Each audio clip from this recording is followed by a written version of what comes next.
نحمدہ ونصلی علی رسولہ الکریم اما بعد فاعوذ باللہ من الشیطان الرجیم بسم اللہ الرحمن الرحیم۔ السلام علیکم ورحمۃ اللہ وبرکاتہ۔ میرے عزیز اور محترم دوستوں اور بھائیوں، کیا حال ہے؟ میں اللہ تعالیٰ سے امید کرتا ہوں کہ آپ انشاءاللہ تعالیٰ اللہ تعالیٰ کے فضل سے، کرم سے خیر و عافیت سے ہوں گے۔ چینل اسلامک انفو ہب کی جانب سے آپ کا اپنا بھائی عبدالرزاق ایک نئی ویڈیو کے ساتھ حاضر خدمت ہے، جس کا عنوان ہے اخلاص نیت اور ریاکاری میں کیا فرق ہے، اور شرک اصغر کسے کہتے ہیں اور اس کی سزا کیا ہے۔ ریاکاری کسے کہتے ہیں؟ عربی زبان میں ریا کا مطلب ہے دکھاوا کرنا، شومنٹ۔ اس کی تعریف یوں کی جائے گی کہ اللہ کی رضا کے علاوہ کسی اور نیت یا ارادہ سے عبادت کرنا ریاکاری کہلاتا ہے۔ جیسا کہ ایک شخص اچھے اعمال کرتا ہے، نیک اعمال کرتا ہے، لیکن اللہ کی خوشنودی، اللہ کی رضا کے ساتھ ساتھ وہ لوگوں کی خوشی کا بھی بیچ میں خیال رکھتا ہے، لوگوں کو خوش کرنے کے لیے بھی ساتھ یہ نیت رکھتا ہے، تو یہ بالکل ریاکاری ہے۔ اس سے اخلاص پیدا نہیں ہوتا۔ اخلاص کا جو الٹ ہے وہ ریاکاری ہے۔ اخلاص ہوتا ہے جو خالص نیت اللہ تعالیٰ کی جائے، صرف اس میں اللہ تعالیٰ کا ہی خیال ہو، اللہ تعالیٰ کی ہی نیت سے کی جائے کہ اللہ کو ہم نے خوش کرنا ہے، اور وہ آپ کے اعمال اللہ کی خوشنودی اور رضا کے لیے ہونے چاہیے۔ اس میں کوئی اور کسی قسم کا خیال یا سوچ یا نیت یا ارادہ نہ ہو، تو اس کو ہم ریاکاری کہتے ہیں۔ اگر اللہ کی خوشنودی کے ساتھ ساتھ انسانوں کا یا اوروں کا بھی خیال آ جائے۔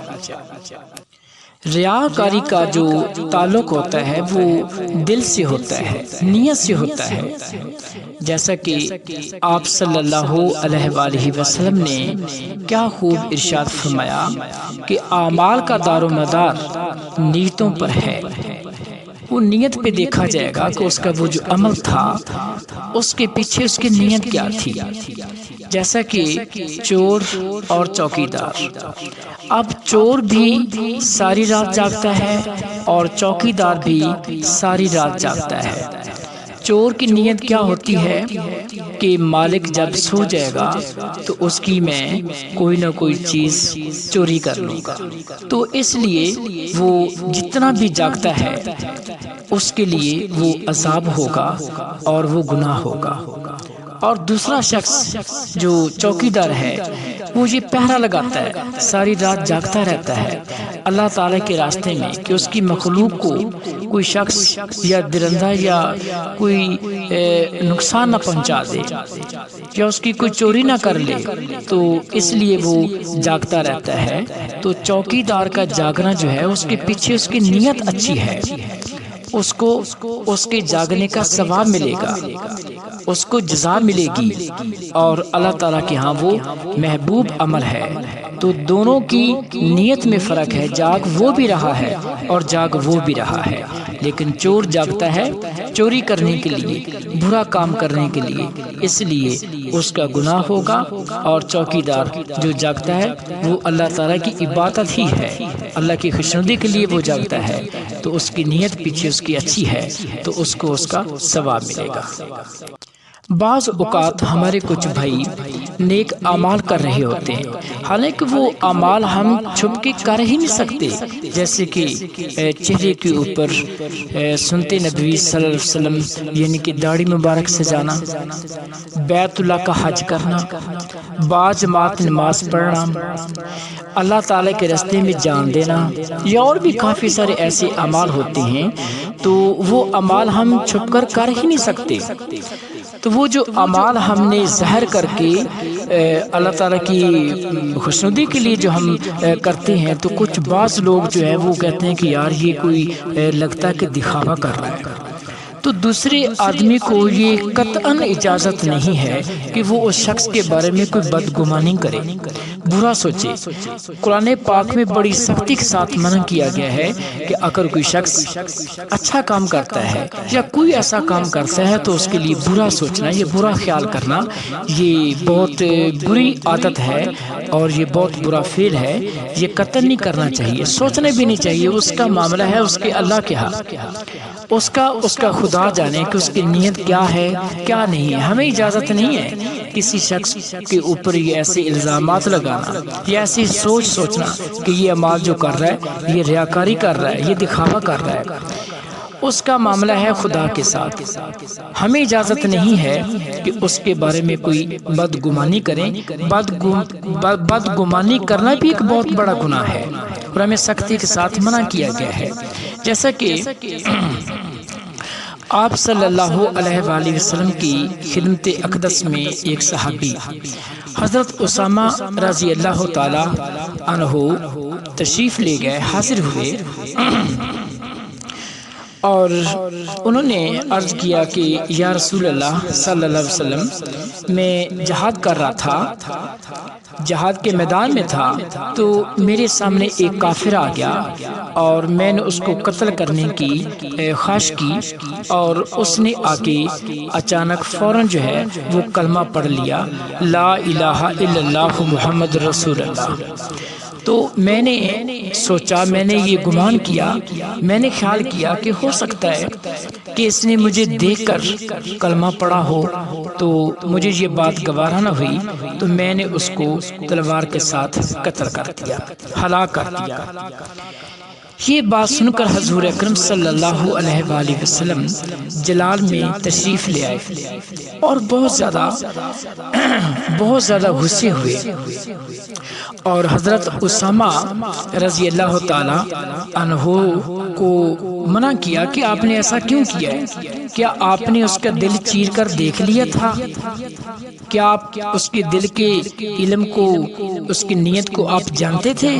کہ وہ آپ کی تلوار دے کر ہی اس نے کلمہ پڑھا ہے؟ تو تم نے بدگمانی کی ہے، تم نے یہ بدگمانی کیوں کی ہے؟ یہ تو بہت بڑا گناہ ہے جو تم نے کیا ہے، بدگمانی کرنا بھی بہت بڑا گناہ ہے۔ پھر اس نے آپ کے سامنے کلمہ پڑھ لیا تھا، تو ہو سکتا ہے کہ اس نے کی نیت میں یہ ہو کہ میں اب کلمہ پڑھ رہا تھا، وہ مسلمان ہو گیا ہو، تو آپ نے اس کا مطلب یہ ہو کہ مسلمان کو قتل کیا ہے۔ تو آپ کو ایسا نہیں کرنا چاہیے تھا، آپ نے بہت غلط کام کیا ہے۔ اسلام میں ریاکاری کو شرک سے تشبیہ دی گئی ہے، ریاکاری کو شرک اصغر بھی کہتے ہیں، حالانکہ اور بھی بہت بڑے گناہ ہیں، گناہ کبیرہ ہیں، جیسا کہ قتل انسانی، ڈکیتی کرنا، زنا کرنا، شراب پینا، یا اس کے علاوہ اور بھی کافی سارے گناہ ہیں۔ کسی کو شرک نہیں کہا گیا، یہ صرف ایک واحد گناہ ہے، ریاکاری، دکھاوا، جس کو شرک اصغر کہا گیا ہے۔ جیسا کہ رسول اکرم صلی اللہ علیہ وآلہ وسلم نے فرمایا، مجھے تمہارے بارے میں سب سے زیادہ خطرہ شرک اصغر کا ہے۔ بعض صحابہ نے عرض کیا کہ یا رسول اللہ صلی اللہ علیہ وآلہ وسلم، شرک اصغر کیا چیز ہے، اس کا کیا مطلب ہے، اس کے کیا معنی ہیں؟ تو آپ صلی اللہ علیہ وآلہ وسلم نے ارشاد فرمایا کہ شرک اصغر چھوٹا گناہ ہے، چھوٹا شرک ہے، جو کہ دکھاوا اور ریاکاری ہے، یعنی کہ ریاکاری کو چھوٹا شرک یعنی کہ شرک اصغر کہا گیا ہے۔ اور یہ اور جگہ پر بھی آپ صلی اللہ علیہ وسلم نے یہ فرمایا تھا، جیسے کہ خبردار شرک اصغر یعنی کہ چھوٹے شرک سے اپنے آپ کو بچاؤ۔ اللہ تعالی قرآن پاک میں ارشاد فرماتا ہے، اور یہ منافق جب نماز کے لیے کھڑے ہوتے ہیں تو سست بن کر کھڑے ہوتے ہیں، لوگوں کو دکھاتے ہیں اور اللہ تعالیٰ کو بہت کم یاد کرتے ہیں۔ سورۃ نساء۔ اور ایک اور مقام پر اللہ تعالیٰ نے قرآن پاک میں ارشاد فرمایا ہے کہ ایسے نمازیوں کے لیے بڑی خرابی ہے جو اپنی نماز سے غافل ہیں، جو ایسے ہیں کہ جب نماز پڑھتے ہیں تو دکھلاوا کرتے ہیں۔ سورۃ ماعون۔ اس کا مطلب یہ ہے کہ نماز سے غافل ہونے میں قضا کر کے پڑھنا، یا بے دھیانی سے پڑھنا، یا بے رغبتی سے نماز پڑھنا، یا کبھی پڑھنا اور کبھی نہ پڑھنا، یہ سب اس میں شامل ہیں۔ حضرت مالک رضی اللہ تعالی عنہ سے مروی ہے کہ رسول اکرم صلی اللہ علیہ وآلہ وسلم نے ارشاد فرمایا، وہ دو بھوکے بھیڑیے جنہیں بکریوں کے ریوڑ میں چھوڑ دیا جائے بکریوں کو اتنا نقصان نہیں پہنچاتے جتنا آدمی کے دین کو مال کی ہرس اور بڑا بڑھنے کی چاہت نقصان پہنچاتی ہے۔ اور حضرت ابو ہریرہ رضی اللہ تعالی عنہ فرماتے ہیں کہ رسول اللہ صلی اللہ علیہ وآلہ وسلم نے ارشاد فرمایا، جو شخص دوسروں پر فخر کرنے کے لیے، مالدار بننے کے لیے، نام و نمود کے لیے دنیا طلب کرے، اگرچہ حلال طریقے سے ہو، وہ اللہ تعالیٰ کے سامنے اس حالت میں حاضر ہوگا کہ اللہ تعالیٰ اس سے سخت ناراض ہوں گے۔ اور جو شخص دنیا حلال طریقے سے اس لیے حاصل کرے تاکہ اس کو دوسروں سے سوال نہ کرنا پڑے اور اپنے گھر والوں کے لیے روزی حاصل کر سکے اور اپنے پڑوسی یعنی کہ ہمسائے کے ساتھ احسان کر سکے، تو قیامت کے دن اللہ تعالیٰ سے اس حال میں ملے گا کہ اس کا چہرہ 14ویں رات کے چاند کی طرح چمکتا ہوا ہوگا۔ سبحان اللہ۔ اور حضرت حسن رحمۃ اللہ علیہ فرماتے ہیں کہ رسول اللہ صلی اللہ علیہ وآلہ وسلم نے ارشاد فرمایا، جو بندہ بیان کرتا ہے تو اللہ تعالیٰ ضرور اس سے اس بیان کے بارے میں پوچھیں گے کہ اس بیان کرنے سے اس کا کیا مقصد اور کیا نیت تھی۔ حضرت جعفر رحمۃ اللہ علیہ نے فرمایا کہ حضرت مالک بن دینار رحمۃ اللہ علیہ جب اس حدیث کو بیان فرماتے تو اس قدر روتے کہ ان کی آواز بند ہو جاتی، پھر فرماتے، لوگ سمجھتے ہیں کہ تمہارے سامنے بات کرنے سے میری آنکھیں ٹھنڈی ہوتی ہیں، یعنی کہ میں بیان کرنے سے خوش ہوتا ہوں۔ مجھے معلوم ہے کہ اللہ تعالیٰ قیامت کے دن یقیناً مجھ سے پوچھیں گے کہ اس بیان کرنے سے تیرا کیا مقصد تھا۔ حضرت ابن عباس رضی اللہ تعالی عنہما سے روایت ہے کہ حضرت محمد صلی اللہ علیہ وآلہ وسلم نے فرمایا، جو شخص لوگوں کو خوش کرنے کے لیے اللہ تعالیٰ کو ناراض کرتا ہے تو اللہ تعالیٰ اس پر ناراض ہوتے ہیں اور ان لوگوں کو بھی ناراض کر دیتے ہیں جنہیں اللہ تعالیٰ کو ناراض کر کے خوش کیا تھا۔ اور جو شخص اللہ تعالیٰ کو خوش کرنے کے لیے لوگوں کو ناراض کرتا ہے تو اللہ تعالیٰ اس سے خوش ہو جاتے ہیں اور ان لوگوں کو بھی خوش کر دیتے ہیں جن کو اللہ تعالیٰ کو خوش کرنے کے لیے ناراض کیا تھا، یہاں تک کہ ان ناراض ہونے والے لوگوں کی نگاہ میں اس شخص کو اچھا فرما دیتی ہیں اور اس شخص کے قول اور عمل کو ان لوگوں کی نگاہ میں مزین کر دیتے ہیں۔ حضرت ابو ہریرہ رضی اللہ تعالی عنہ فرماتے ہیں کہ میں نے رسول اللہ صلی اللہ علیہ وآلہ وسلم کو یہ ارشاد فرماتے ہوئے سنا، قیامت کے دن سب سے پہلے جن کے خلاف فیصلہ کیا جائے گا ان میں ایک وہ شخص بھی ہوگا جو شہید کیا گیا ہوگا، یعنی کہ جہاد کرتے وقت وہ اللہ تعالیٰ کے راستے میں شہادت پا چکا ہوگا۔ یہ شخص اللہ تعالیٰ کے سامنے لایا جائے گا حشر والے دن، تو اللہ تعالیٰ اپنی اس نعمت کو اظہار فرمائیں گے جو اس پر کی گئی تھی، وہ اس کا اقرار بھی کرے گا۔ پھر اللہ تعالیٰ فرمائیں گے تو نے اس نعمت سے کیا کام لیا؟ وہ عرض کرے گا میں نے اپنی رضا کے لیے قتال کیا یہاں تک کہ شہید کر دیا گیا۔ اللہ تعالیٰ فرمائیں گے جھوٹ بولتا ہے تو نے جہاد اس لیے کیا تھا کہ لوگ تجھے بہادر کہیں، چنانچہ لوگوں نے آپ کو بہادر کہہ دیا اور وہ آپ کو چیز دنیا میں ہی حاصل ہو چکی ہے۔ پھر اس کو حکم سنا دیا جائے گا اور وہ منہ کے بل گھسیٹ کر جہنم میں پھینک دیا جائے گا۔ استغفر اللہ، استغفار اللہ اکبر۔ دوسرا وہ شخص ہوگا جس نے علم دین سیکھا اور دوسروں کو سکھایا اور قرآن پاک پڑھا، اس کو اللہ تعالیٰ کے سامنے لایا جائے گا۔ اللہ تعالیٰ اس پر اپنی دی ہوئی نعمتوں کا اظہار فرمائیں گے اور ان کا اقرار کرے گا۔ پھر اللہ تعالیٰ فرمائیں گے تو نے ان نعمتوں سے کیا کام لیا؟ وہ عرض کرے گا میں نے تیری خوشنودی کے لیے، تیری رضا کے لیے علم سیکھا اور دوسروں کو سکھایا اور تیری ہی رضا کے لیے، خوشی کے لیے قرآن پاک پڑھا۔ اللہ تعالیٰ فرمائیں گے تم جھوٹ بولتے ہو، تو نے علم دین اس لیے سیکھا تھا کہ لوگ تجھے عالم کہیں اور قرآن اس لیے پڑھا کہ لوگ تجھے قاری کہیں، چنانچہ لوگوں نے آپ کو عالم بھی کہہ دیا اور تجھے قاری بھی کہہ دیا، تو تمہیں اس کا اجر دنیا میں ہی مل چکا ہے۔ پھر اس کو حکم سنا دیا جائے گا اور وہ منہ کے بل گھسیٹ کر جہنم میں پھینک دیا جائے گا۔ اور تیسرا شخص وہ مالدار ہوگا جس کو اللہ تعالیٰ نے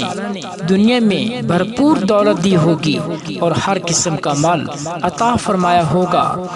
اس کو اللہ تعالیٰ کے سامنے لایا جائے گا۔ اللہ تعالیٰ اس کو اپنی نعمتیں بتلائیں گے اور وہ ان کا اقرار کرے گا۔ پھر اللہ تعالیٰ فرمائیں گے تو نے ان نعمتوں سے کیا کام لیا؟ وہ عرض کرے گا جن راستوں میں خرچ کرنا تجھے پسند ہے میں نے تیرا دیا ہوا مال ان سب ہی میں تیری خوشنودی کے لیے خرچ کر دیا ہے۔ اللہ تعالیٰ فرمائیں گے تم جھوٹ بولتے ہو، تو نے مال اس لیے خرچ کیا تھا کہ لوگ سخی کہیں، چنانچہ دنیا میں لوگوں نے آپ کو سخی کہہ دیا، مالدار کہہ دیا، تجھے اس کا اجر دنیا میں ہی مل چکا ہے۔ پھر اس کو حکم سنا دیا جائے گا اور وہ منہ کے بل حضرت ابو ہریرہ رضی اللہ تعالیٰ عنہ سے یہ صحیح مروی ہے مسلم میں کہ رسول اکرم اللہ تعالیٰ صلی اللہ سب لوگوں کو معاف کرے، جو عمل ہم نے کرنا ہے جس نے وہ تو خالص اللہ تعالیٰ کی اللہ تعالیٰ کی رضا تو اللہ تعالیٰ کی بارگاہ میں اور خوشی کے لیے سیکھنا چاہیے، ورنہ وہ دنیا کا مال و متا حاصل کرنے عذاب کے لیے سیکھا، وہ قیامت کے دن جنت کی خوشبو بھی نہ سن سکے گا۔ اللہ معاف کرے۔ حضرت ابو ہریرہ رضی اللہ تعالیٰ ایک اور جگہ پر بھی فرماتے ہیں کہ حضرت محمد صلی اللہ علیہ وآلہ وسلم نے ارشاد فرمایا آخری زمانے میں کچھ ایسے لوگ بھی ظاہر ہوں گے جو دین کی آڑ میں دنیا کا شکار کریں گے، بھیڑیوں کی نرم کھال کا لباس پہنیں گے تاکہ لوگ انہیں دنیا سے بے رغبت سمجھیں، ان کی زبانیں شکر سے زیادہ میٹھی ہوں گی، شہد کی طرح میٹھی ہوں گی، مگر ان کے دل بھیڑیوں جیسے ہوں گے۔ ان کے بارے میں اللہ تعالیٰ کا فرمان ہے کیا یہ لوگ میرے ڈھیل دینے سے دھوکہ کھا رہے ہیں یا مجھ سے نڈر ہو کر میرے مقابلے میں دلیر بن رہے ہیں؟ مجھے اپنی قسم ہے کہ میں ان لوگوں میں انہی میں سے ایسا فتنہ کھڑا کروں گا جو ان کی عقل مند کو بھی حیران اور پریشان بنا کر چھوڑے گا، یعنی انہی لوگوں میں سے ایسے لوگوں کو مقرر کر دوں گا جو ان طرح طرح کے نقصان میں مبتلا کر دیں گے۔ اور حضرت عبداللہ بن عمر رضی اللہ تعالیٰ عنہما سے روایت ہے کہ حضرت محمد صلی اللہ علیہ وآلہ وسلم نے ارشاد فرمایا، جس شخص نے علم اللہ تعالیٰ کی خوشنودی کے علاوہ کسی اور مقصد یا غرض، عزت یا شہرت یا مال وغیرہ حاصل کرنے کے لیے سیکھا تو وہ اپنا ٹھکانہ جہنم میں بنا لے گا۔ استغفر اللہ استغفار۔ ایک اور حدیث ہے جو کہ بہت زیادہ قابل غور اور قابل فکر ہے۔ حضرت ابو ہریرہ رضی اللہ تعالیٰ اس حدیث کے مروی ہیں، انہوں نے بیان کیا تھا کہ رسول اکرم صلی اللہ علیہ وآلہ وسلم نے ارشاد فرمایا کہ تم لوگ جب الحسن سے پناہ مانگا کرو۔ صحابہ کرام نے پوچھا، عرض کیا، یا رسول اللہ صلی اللہ علیہ وآلہ وسلم، جب الحسن کیا چیز ہے؟ آپ صلی اللہ علیہ وآلہ وسلم نے ارشاد فرمایا، جہنم یعنی کہ دوزخ میں ایک ایسی وادی ہے کہ خود جہنم روزانہ 100 مرتبہ، بعض احادیث میں 400 مرتبہ بھی آتا ہے، 400 مرتبہ اس سے پناہ مانگتی ہے۔ عرض کیا گیا، یا رسول اللہ صلی اللہ علیہ وآلہ وسلم، اس میں کون لوگ جائیں گے؟ تو آپ صلی اللہ علیہ وآلہ وسلم نے ارشاد فرمایا، وہ قرآن پاک پڑھنے والے جو دکھلاوے کے لیے اعمال کرتے ہیں، یعنی کہ قاری، حافظ اور عالم، سخی، شہید جو دنیا میں ریاکاری کیا کرتے تھے، وہ لوگ اس جہنم میں جائیں گے۔ یعنی کہ دوزخ ایک آگ ہے، اس آگ کو ان لوگوں سے بھڑکایا جائے گا۔ تو یہ بہت زیادہ فکر کرنے والی بات ہے، غور کرنے والی بات ہے۔ تھوڑا سا سوچیں کہ رونگٹے کھڑے ہو جاتی ہیں کہ دیکھیں باقی مسلمان جو نمازیں سستی سے پڑھتی ہیں یا نمازیں نہیں ادا کرتے یا خیرات نہیں دیتے یا روزے نہیں رکھتے، وہ تو بہت دور کی بات ہے۔ جو قاری ہیں، حافظ ہیں، عالم دین ہیں، اللہ تعالی کی راہ میں شہید ہو چکے ہیں، اگر ان کے دلوں میں بھی ریاکاری آ گئی تو ان کا انجام کیا ہوگا؟ حضرت ابی بن کعب رضی اللہ تعالی عنہ سے مروی ہے کہ رسول اکرم صلی اللہ علیہ وآلہ وسلم نے ارشاد فرمایا، اس امت کو عزت، سربلندی، نصرت اور روئے زمین میں غلبہ کی خوشخبری دے دو۔ یہ انعامات تو مجموعی طور پر امت کو مل کر رہیں گے، پھر ہر ایک کا معاملہ اللہ تعالیٰ کے ساتھ اس کی نیت کے مطابق ہوگا۔ چنانچہ جس نے آخرت کا کام دنیا کے منافع حاصل کرنے کے لیے کیا ہوگا، دنیا کو حاصل کرنے کے لیے کیا ہوگا، آخرت میں اس کا کوئی حصہ نہیں ہوگا۔ مسند احمد میں یہ حدیث شامل ہے۔ حضرت شداد بن اوس رضی اللہ تعالیٰ عنہ فرماتے ہیں کہ میں نے رسول اللہ صلی اللہ علیہ وآلہ وسلم کو یہ ارشاد فرماتے ہوئے سنا، جس نے دکھلاوے کے لیے نماز پڑھی اس نے شرک کیا، جس نے دکھلاوے کے لیے روزہ رکھا اس نے شرک کیا، اور جس نے دکھلاوے کے لیے صدقہ کیا اس نے شرک کیا۔ اور یہ غور سے سن لیں کہ شرک کے بارے میں قرآن پاک میں سورۃ لقمان میں کیا کہا گیا ہے کہ شرک ایک ایسا عظیم جرم ہے، گناہ ہے جس کی کوئی معافی نہیں۔ باقی اعمال تو جسے اللہ چاہے گا معاف فرما دیں گے اور جسے چاہیں گے نہیں، لیکن اس کا خود اللہ تعالی نے وعدہ کیا ہے کہ شرک کرنے والے کو میں کبھی معاف نہیں کروں گا، اور ریاکاری کو بھی شرک اصغر کہا گیا ہے، ہمیں اس سے ہر حال میں بچنا چاہیے۔ اور حضرت شداد بن اوس رضی اللہ تعالیٰ ایک اور جگہ پہ بیان کرتے ہیں کہ ایک مرتبہ وہ رونے لگے تو لوگوں نے ان سے رونے کی وجہ پوچھی تو انہوں نے جواب دیا کہ مجھے ایک بات یاد آ گئی جو میں نے رسول اللہ صلی اللہ علیہ وآلہ وسلم کو ارشاد فرماتے ہوئے سنی تھی، اس بات نے مجھے رلا دیا اور میں اس وقت زاروں قطار رو رہا ہوں اور میرا دل ٹوٹا ہوا ہے۔ میں نے آپ صلی اللہ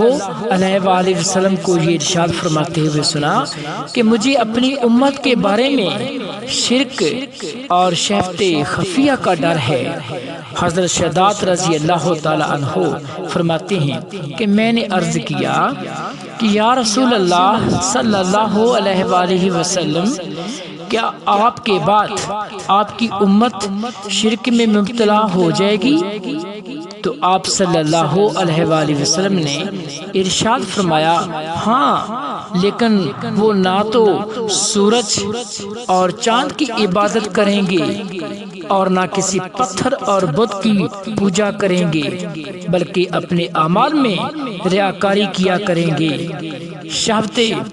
خفیہ یہ ہے کہ کوئی شخص تم میں سے صبح روزہ دار ہو اور پھر اس کے سامنے کوئی ایسی چیز آ جائے جو اس کو پسند ہو، جس کی وجہ سے وہ اپنا روزہ توڑ ڈالے اور اس طرح اپنی خواہشیں پوری کر لے۔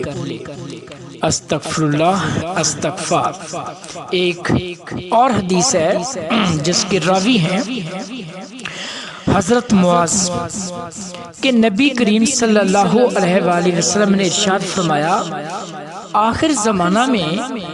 ایسے لوگ ہوں گے جو ظاہر میں تو دوست ہوں گے مگر اندرونی طور پر دشمن ہوں گے۔ عرض کیا گیا، یا رسول اللہ صلی اللہ علیہ وآلہ وسلم، یہ کس وجہ سے ہوگا؟ رسول اللہ صلی اللہ علیہ وآلہ وسلم نے ارشاد فرمایا، ایک دوسرے سے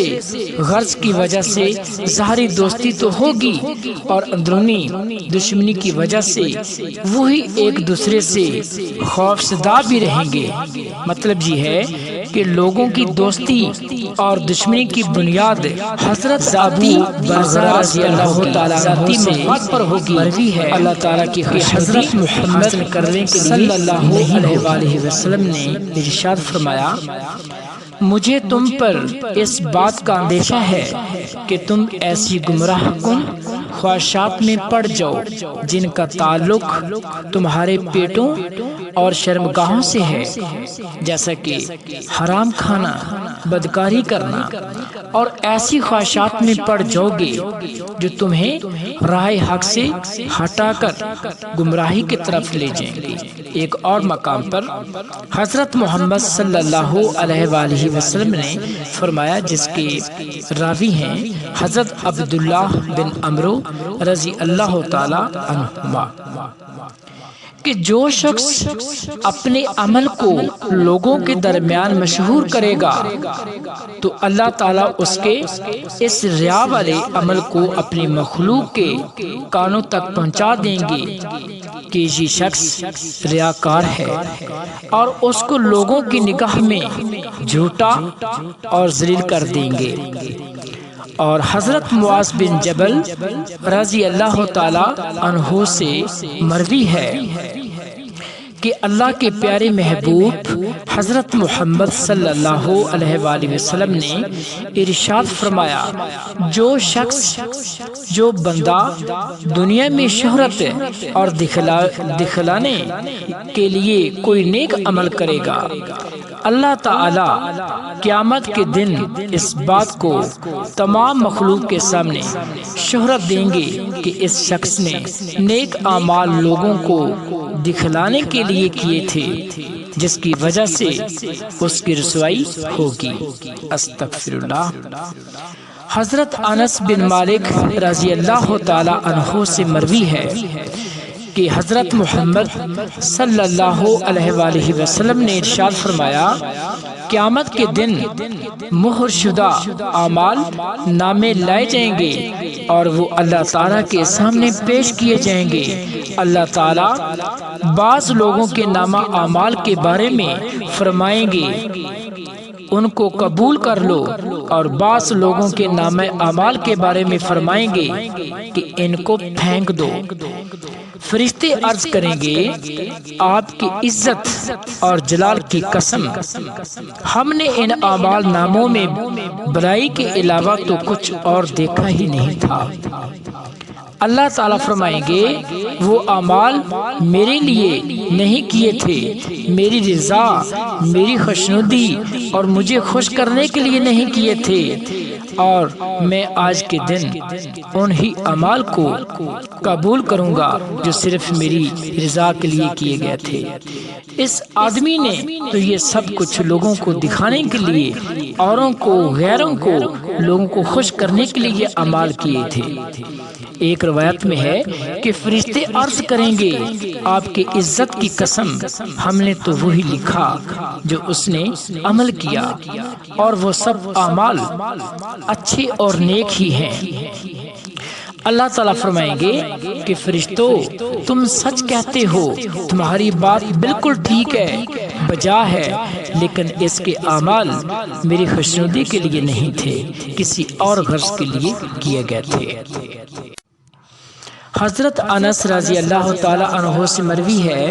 کہ رسول اللہ صلی اللہ علیہ وآلہ وسلم نے ارشاد فرمایا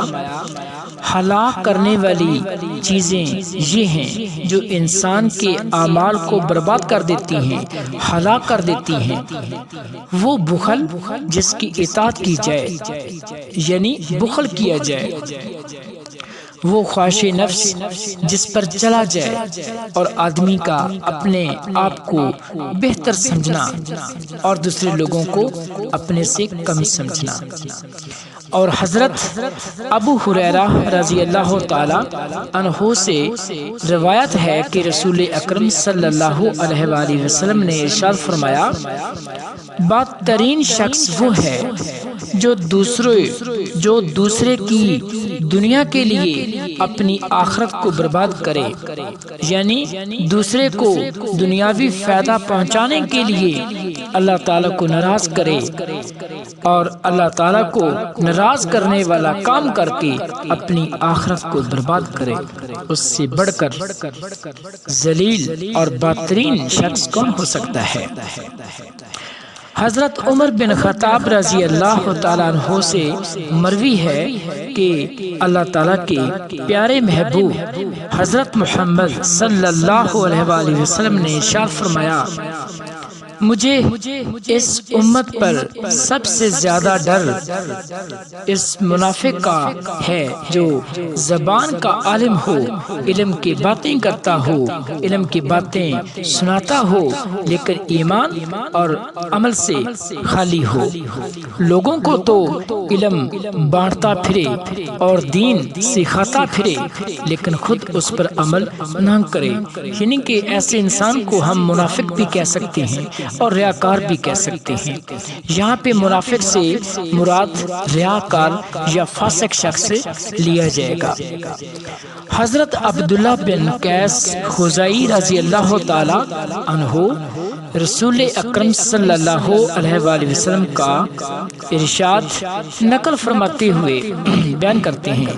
کہ جو شخص کسی نیک کام میں دکھلاوے اور شہرت کی نیت سے لگے تو جب تک وہ اس نیت کو چھوڑ نہ دے اللہ تعالیٰ کی سخت ناراضگی میں رہتا ہے۔ حضرت عبداللہ بن عمر رضی اللہ تعالی عنہما فرماتے ہیں کہ رسول اللہ صلی اللہ علیہ وآلہ وسلم نے ارشاد فرمایا جس شخص نے دنیا میں شہرت کا لباس پہنا اللہ تعالیٰ قیامت کے دن اس کو ذلت کا لباس پہنا کر اس میں آگ بھڑکا دے گا۔ ریاکاری ایک شرک ہے، اور شرک بعض ایسے بھی ہوتے ہیں کہ انسان اس کو بالکل نہیں سمجھتا، نہیں جانتا، وہ صرف اللہ ہی کو پتہ ہوتا ہے، انسان کی سمجھ میں وہ بات نہیں ہوتی۔ جیسا کہ شرک کی ایک نسبت دی گئی ہے کہ جیسا کہ ایک کالی چادر پر کالی چیونٹی کالی رات میں سفر کر رہی ہو، چل رہی ہو، تو وہ کیسے نظر آئے گی؟ میرے خیال میں ناممکن ہے، صرف اللہ ہی جانتا ہے، انسان کو پتہ نہیں۔ یہ شرک کے بارے میں ایک اور مقام پر بھی ہے کہ حضرت ابو موسیٰ اشعری رضی اللہ تعالی عنہ فرماتے ہیں کہ ایک دن اللہ کے حبیب حضرت محمد صلی اللہ علیہ وآلہ وسلم نے ہمیں بیان کیا، جس میں یہ ارشاد فرمایا کہ لوگوں، اس شرک یعنی کہ ریاکاری کے بارے میں کہا گیا ہے کہ اس شرک سے بچتے رہو، کیونکہ یہ چونٹی کے رینگنے کی آواز سے بھی زیادہ پوشیدہ ہوتا ہے۔ ایک شخص کے دل میں سوال پیدا ہوا، اس نے پوچھا، یا رسول اللہ صلی اللہ علیہ وآلہ وسلم، ہم اس سے کیسے بچیں؟ ہم اس سے کیسے بچ سکتے ہیں جبکہ یہ چونٹی کے رینگنے سے بھی زیادہ پوشیدہ ہے؟ تو اللہ تعالیٰ تو حضور اکرم صلی اللہ علیہ وآلہ وسلم نے ایک دعا سکھائی جس کا ترجمہ کچھ یا مفہوم کچھ یوں ہے کہ آپ اللہ تعالیٰ سے دعا اس طرح مانگیں کہ اے اللہ، ہم آپ سے پناہ مانگتے ہیں اس شرک سے، اس شرک سے جس کو ہم جانتے ہیں، اور آپ سے معافی مانگتے ہیں اس شرک سے بھی جس کو ہم نہیں جانتے، صرف آپ ہی جانتے ہیں۔ حضرت ابن عباس رضی اللہ تعالی عنہما سے روایت ہے کہ رسول اکرم صلی اللہ علیہ وآلہ وسلم نے ارشاد فرمایا، ان قریب میری امت میں کچھ لوگ ایسے بھی ہوں گے جو دین کی سمجھ حاصل کریں گے اور قرآن پاک پڑھیں گے، پھر حکام کے پاس اپنی ذاتی غرض سے جائیں گے اور کہیں گے ہم ان حکام کے پاس جا کر ان کی دنیا سے فائدہ تو اٹھا لیتے ہیں، لیکن اپنے دین کی وجہ سے ان کی شر سے محفوظ رہتے ہیں۔ حالانکہ ایسا کبھی نہیں ہو سکتا کہ ان حکام کے پاس ذاتی غرض کے لیے جائیں اور ان سے متاثر نہ ہوں۔ جس طرح خاردار درخت سے سوائے کانٹے کے اور کچھ نہیں مل سکتا، اسی طرح ان حکام کی نزدیکی کے سوائے برائیوں کے اور کچھ نہیں مل سکتا۔ حضرت ابو سعید رضی اللہ تعالی عنہ سے روایت ہے، یہ روایت کرتے ہیں کہ رسول اللہ صلی اللہ علیہ وآلہ وسلم اپنے حجرے مبارک سے نکل کر ہمارے پاس تشریف لائے۔ اس وقت ہم لوگ آپس میں مسیح دجال کا ذکر کر رہے تھے۔ آپ صلی اللہ علیہ وآلہ وسلم نے ارشاد فرمایا، کیا میں تم کو وہ چیز نہ بتاؤں جو میرے نزدیک تمہارے لیے دجال سے بھی زیادہ خطرناک ہے؟ ہم نے عرض کیا، یا رسول اللہ صلی اللہ علیہ وآلہ وسلم، ضرور ارشاد فرمائیں۔ تو آپ صلی اللہ علیہ وآلہ وسلم نے ارشاد فرمایا، وہ شرک خفی ہے جس کی ایک مثال یہ ہے کہ آدمی نماز پڑھنے کے لیے کھڑا ہو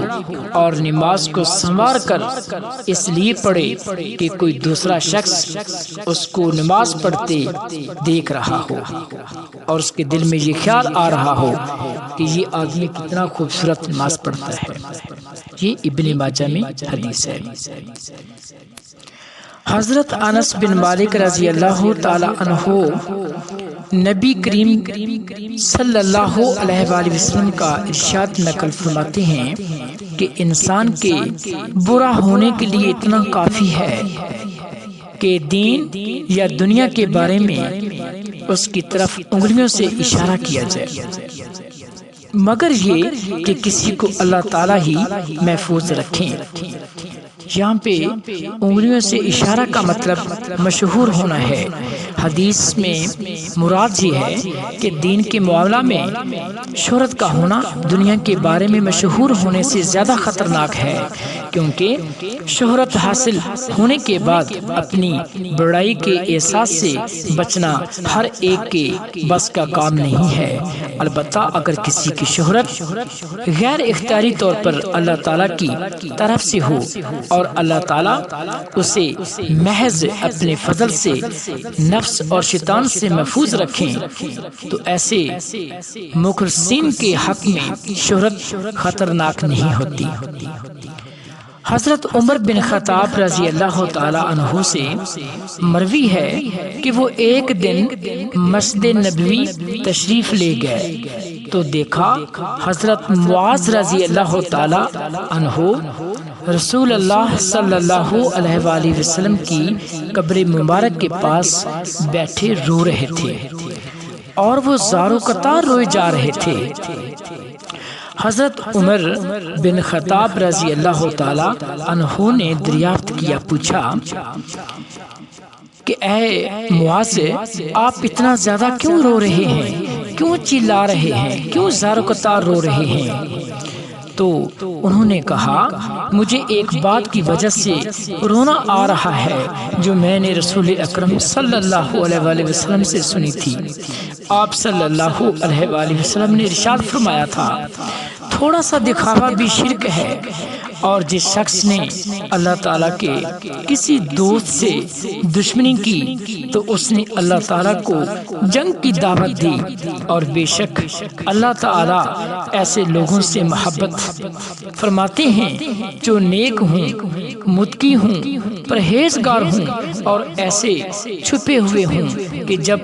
موجود نہ ہوں تو ان کو تلاش نہ کیا جائے، اور اگر موجود ہوں تو انہیں بلایا جائے اور نہ انہیں پہچانا جائے۔ ان کے دل ہدایت کے روشن چراغ ہیں، وہ فتنوں کی کالی آندھیوں سے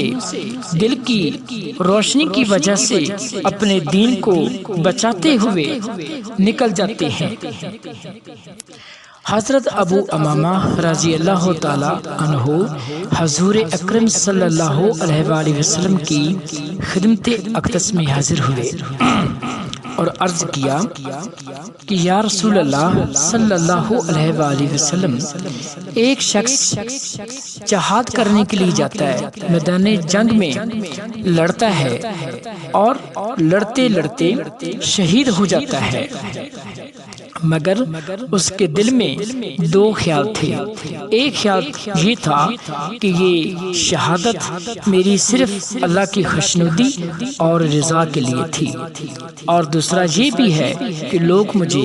بہادر سمجھیں گے، بہادر کہیں گے، میری تعریف کریں گے۔ تو کیا یہ شخص اللہ کو پسند ہے یا اللہ کی بارگاہ میں بخشا جائے گا یا کیا جنت میں چلا جائے گا؟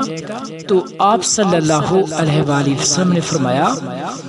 کہ اس کی یہ عبادت نہیں ہے، یہ نہیں بخشا جائے گا، اللہ تعالیٰ کے بارگاہ میں اس کی شہادت کی کوئی قبولیت نہیں۔ تو حضرت ابو امامہ رضی اللہ تعالی عنہ نے یہ خیال کیا، یہ قیاس کیا کہ ہو سکتا ہے کہ میرے سوال کرنے میں کوئی کمی ہوگی کہ میں صحیح طرح سے آپ صلی اللہ علیہ وسلم کو سوال صحیح طرح سے سمجھا نہیں سکا یا کر نہیں سکا۔ تو اس نے دوبارہ حضور اکرم صلی اللہ علیہ وسلم کی خدمت اقدس میں یہ بات دوبارہ کہی کہ یا رسول اللہ، ایک شخص ہے وہ صرف اللہ تعالیٰ کی رضا کے لیے، اجر و ثواب کے لیے، اللہ کی خوشنودی کے لیے شہید ہوتا ہے، لیکن اس کے دل میں اللہ کی رضا کے علاوہ یہ بھی بات ہے کہ لوگ مجھے بہادر کہیں۔ تو کیا وہ شہید آدمی جنت میں چلا جائے گا یا اس کی شہادت اللہ تعالیٰ کی بارگاہ میں قبول ہو جائے گی؟ تو پھر حضور اکرم صلی اللہ علیہ وآلہ وسلم نے یہی فرمایا کہ اللہ تعالیٰ کے ہاں اس کی کوئی قبولیت نہیں۔ وہ شہید نہیں بخشا جائے گا، اس کی شہادت قبول نہیں ہوگی۔ پھر تیسری مرتبہ حضرت ابو امامہ نے یہ سوچا اور خیال کیا کہ چلو میں تیسری مرتبہ پھر پوچھ لیتا ہوں۔ تو پھر اس نے عرض کی کہ یا رسول اللہ صلی اللہ علیہ وآلہ وسلم، اگر کوئی شخص اللہ کی راہ میں قربان ہو جائے، اپنی جان قربان کر دے، فدا کر دے، شہید ہو جائے، تو اس کے ساتھ اگر اس کے دل میں یہ تھوڑی سی بات یہ بھی شامل ہو کہ لوگ مجھے بہادر کہیں گے، دلیر کہیں گے، شہید کہیں گے، تو کیا وہ اللہ تعالیٰ کے ہاں بخشا جائے گا، اس کی شہادت قبول ہو جائے گی؟ تو حضرت محمد صلی اللہ علیہ وآلہ وسلم نے تیسری مرتبہ بھی یہی فرمایا کہ اس کی شہادت اللہ تعالیٰ کے ہاں قبول نہیں، کیونکہ اس کے دل میں تھوڑی سی یہ بھی ایک بات تھی کہ لوگ مجھے بہادر کہیں گے۔ تو یہ ایک ریاکاری ہے، اور ریاکاری یہ شرک اصغر ہے، اور شرک کرنے والے کی کوئی معافی نہیں ہوتی، اس کا عمل اللہ تعالیٰ کے ہاں کوئی قبول نہیں ہوتا۔ اللہ تعالیٰ صرف اسی عمل کو قبول کرتا ہے، اپنی بارگاہ میں قبول کرتا ہے، صرف اللہ تعالیٰ کے لیے وہ عمل کیا جائے، نہ کہ اس میں کسی اور کا کوئی خیال ہو۔ اللہ تعالیٰ پاک ہے اور پاکیزہ چیزوں کو پسند کرتا ہے۔ جیسے ایک شخص یہ پسند کرتا ہے کہ میرا دوست صرف میرے گھر میں آئے اور مجھ سے بات کرے، اس کے ساتھ کوئی اور آدمی نہ آئے، تو اس طرح اللہ تعالیٰ بھی چاہتا ہے کہ میری جو خالصتاً عبادات ہوتی ہیں اس میں صرف میرا ہی خیال ہو، اور میری ہی توجہ ہو، اور میری خوشنودی اور میری رضا کے لیے اگر کوئی اعمال کرے گا تو وہ میں اس کو قبول کروں گا، اور دوسرے اعمال کو میں قبول نہیں کروں گا۔ اخلاص نیت کسے کہتے ہیں؟ وہ عمل یا فعل جو صرف اللہ تعالیٰ کی رضا اور خوشنودی کے لیے کیا جائے، اس میں کسی اور یہ غیر کا کوئی تصور یا خیال نہ ہو، اس عمل کو اخلاص نیت کہتے ہیں۔ جو خالص اللہ تعالیٰ کی نیت سے عمل کیا جائے، جیسے ہم نماز پڑھتے ہیں، روزہ رکھتے ہیں، اس میں اگر صرف اللہ تعالیٰ کی ہی خوشنودی شامل ہے تو پھر اسے اخلاص نیت کہتے ہیں۔ قرآن پاک میں اللہ تعالیٰ ارشاد فرماتا ہے، ہاں جس نے اپنا چہرہ اللہ تعالیٰ کے سامنے جھکا دیا اور وہ مخلص بھی ہو تو ایسے شخص کو اس کا اجر اس کے رب کے پاس ملتا ہے۔ ایسے لوگوں پر نہ کوئی خوف ہوگا اور نہ وہ غمگین ہوں گے۔ سورۃ بقرہ جس کی آیت نمبر 112 کا یہ ترجمہ تھا۔ اللہ تعالیٰ قرآن پاک میں فرماتا ہے، سورۃ بقرہ آیت نمبر 282،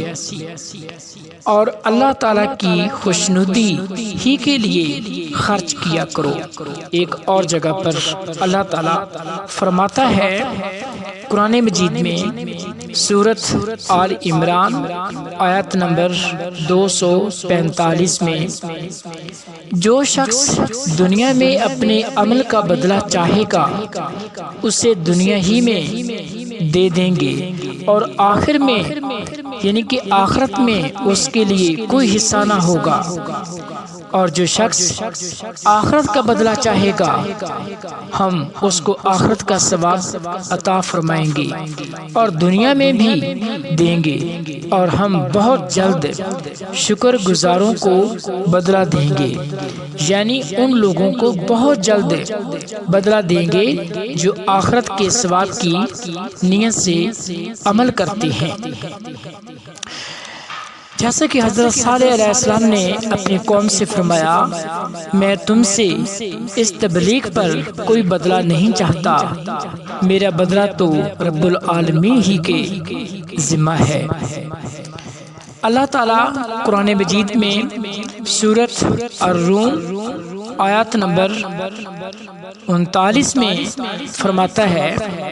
اور جو صدقہ محض اللہ تعالیٰ کی رضا جوئی کے ارادے سے دیتے ہو تو جو لوگ ایسا کرتے ہیں وہی لوگ اپنا مال اور ثواب بڑھانے والے ہیں۔ سورۃ اعراف آیت نمبر 29 میں بھی اللہ تعالیٰ کا ارشاد ہے، اور خاص اسی کی عبادت کرو اور اسی یعنی کہ اللہ تعالیٰ کو پکارو۔ ایک اور جگہ پر اللہ تعالیٰ قرآن مجید میں ارشاد فرماتا ہے، سورۃ حج جس کی آیت نمبر 38 کا ترجمہ کچھ یوں ہے کہ اللہ تعالیٰ کے پاس نہ تو ان قربانیوں کا گوشت پہنچتا ہے اور نہ ہی ان کا خون، بلکہ ان کے پاس تو تمہاری پرہیزگاری پہنچتی ہے، یعنی ان کے یہاں تو تمہارے دلی جذبات دیکھے جاتے ہیں۔ خالص نیت کے حوالے سے چند احادیث مبارکہ آپ کی خدمت میں حاضر کرنے کی سعادت حاصل کرتا ہوں۔ جیسا کہ حضرت ابو ہریرہ رضی اللہ تعالی عنہ سے مروی ہے کہ حضرت محمد صلی اللہ علیہ وآلہ وسلم نے ارشاد فرمایا، بے شک اللہ تعالیٰ تمہاری صورتوں اور تمہارے مالوں کو نہیں دیکھتے بلکہ تمہارے دلوں کو اور تمہارے اعمال کو دیکھتے ہیں۔ یہ حدیث کا مفہوم آپ کو صحیح مسلم میں ملے گی، یعنی کہ اللہ تعالیٰ کے یہاں رضامندی کا فیصلہ تمہاری صورتوں اور تمہارے مالوں کی بنیاد پر نہیں ہوگا بلکہ تمہارے دلوں اور اعمال کو دیکھ کر ہوگا کہ دل میں کتنا اخلاص تھا۔ یاد رہے، جتنی محبت، ذوق، شوق اور خلوص کے ساتھ آپ عبادت کریں گے خالص اللہ کی نیت سے، اس کا اجر و ثواب بھی اسی طرح سب سے زیادہ آپ کو ملے گا۔ حضرت عمر بن خطاب رضی اللہ تعالی عنہ فرماتے ہیں کہ میں نے رسول اکرم صلی اللہ علیہ وآلہ وسلم کو یہ ارشاد فرماتے ہوئے سنا، سارے اعمال کا دار و مدار نیت پر ہے اور آدمی کو وہی کچھ ملے گا جس کی اس نے نیت کی ہوگی، لہذا جس شخص نے اللہ تعالیٰ اور اس کے رسول کے لیے ہجرت کی، یعنی اللہ تعالیٰ اور اس کے رسول کی خوشنودی، رضامندی اور خوشی کے سوا اس کی ہجرت کی کوئی اور وجہ نہ تھی، تو اس کی ہجرت اللہ تعالیٰ اور اس کے رسول ہی کے لیے ہوگی، یعنی اس کو اس ہجرت کا ضرور ثواب ملے گا۔ اور جس شخص نے کسی دنیاوی غرض یا کسی عورت سے نکاح کرنے کے لیے ہجرت کی ہوگی تو اس کی ہجرت اللہ تعالی اور اس کے رسول کے لیے نہ ہوگی بلکہ جس دوسری غرض اور ارادے اور نیت سے اس نے ہجرت کی ہے، یعنی کہ اللہ تعالیٰ کے نزدیک بھی اس کی ہجرت اسی غرض کے لیے سمجھی جائے گی۔ حضرت ابو ہریرہ رضی اللہ تعالی عنہ سے مروی ہے کہ نبی اکرم صلی اللہ علیہ وآلہ وسلم نے ارشاد فرمایا کہ قیامت کے دن لوگوں کو ان کی نیتوں کے مطابق اٹھایا جائے گا، یعنی ہر ایک کے ساتھ اس کی نیت کے مطابق معاملہ ہوگا۔ حضرت عائشہ رضی اللہ تعالی عنہا فرماتی ہیں کہ رسول اللہ صلی اللہ علیہ وآلہ وسلم نے ارشاد فرمایا، ایک لشکر خانہ کعبہ پر چڑھائی کی نیت سے نکلے گا، جب وہ ایک میدان میں پہنچے گا تو ان سب کو زمین میں دھنسا دیا جائے گا۔ حضرت عائشہ رضی اللہ تعالی عنہا فرماتی ہیں، میں نے عرض کیا، یا رسول اللہ صلی اللہ علیہ وآلہ وسلم، سب کو کیسے دھنسا دیا جائے گا جبکہ وہیں بازار والے بھی ہوں گے اور وہ لوگ بھی ہوں گے جو اس لشکر میں شامل نہیں ہوں گے۔ آپ صلی اللہ علیہ وآلہ وسلم نے ارشاد فرمایا سب کو دھنسا دیا جائے گا، پھر اپنی اپنی نیتوں کے مطابق ان کا حشر ہوگا، یعنی کہ قیامت والے دن ان کی نیتوں کے مطابق ان سے معاملہ کیا جائے گا۔ یہ حدیث صحیح بخاری میں شامل ہے۔ ابو داؤد میں آتا ہے حضرت انس بن مالک رضی اللہ تعالیٰ عنہ سے مروی ہے کہ اللہ کے پیارے نبی حضرت محمد صلی اللہ علیہ وآلہ وسلم نے ارشاد فرمایا تم نے مدینہ میں کچھ ایسے لوگوں کو چھوڑا ہے کہ جس راستے پر بھی تم چلے، جو کچھ بھی تم نے خرچ کیا اور جس وادی سے بھی تم گزرے، وہ ان اعمال